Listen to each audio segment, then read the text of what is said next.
ಪಕ್ಕದ ಮನೆಗೆ ಹೋಗುತ್ತಿದ್ದೆ. ಆ ಪಕ್ಕದ ಮನೆಯಲ್ಲಿ ಒಂದು ನಾಯಿ ಇತ್ತು. ಆ ನಾಯಿಯು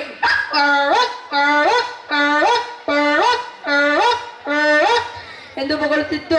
ಆ ಪಕ್ಕದ ಮನೆಯವರು ಬಂದು ನೋಡಿದಾಗ ಆ ನಾಯಿಯು ಎಂದು ಕೂಗುತ್ತಿತ್ತು. ಆ ನಂತರ ನಾನು ನನ್ನ ಗೆಳೆಯನ ಜೊತೆ ಅವರ ಮನೆಗೆ ಹೋದೆ. ನನ್ನ ಗೆಳೆಯನ ಮನೆಯಲ್ಲಿ ಒಂದು ಹುಂಜೆ ಇತ್ತು. ಆ ಹುಂಜೆ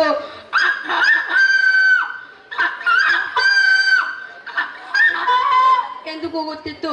ಆನಂತರ ನಾವು ಇಬ್ಬರು ಗದ್ದೆಗೆ ಹೋದರು. ಆ ಗದ್ದೆಯಲ್ಲಿ ಒಂದು ಹಂದಿ ಇತ್ತು. ಅದು ಎಂದು ಶಬ್ದ ಮಾಡುತ್ತಿತ್ತು. ಆ ಹಂದಿ ನೋಡಿಸಿದರು.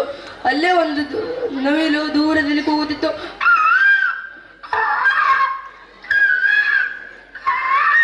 ಎಂದು ಕೂಗುತ್ತಿತ್ತು. ಆನಂತರ ನಾವು ಅಲ್ಲಿ ಪರಿಸರ ತುಂಬಾ ಚೆನ್ನಾಗಿದೆ. ಕೋಗಿಲೆಯ ಒಂದು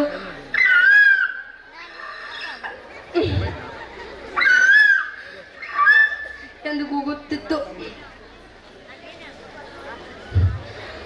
ಅಲ್ಲಿ ತನಕ ಅಮ್ಮ ಅನುಪ ಎಷ್ಟೊತ್ತು ಮಲಗುತ್ತಿದೆಯೋ ಎಂದಾಗ ನಾನು ತಟ್ಟನೆ ಎದ್ದು ಓಡಿ ಹೋದೆ.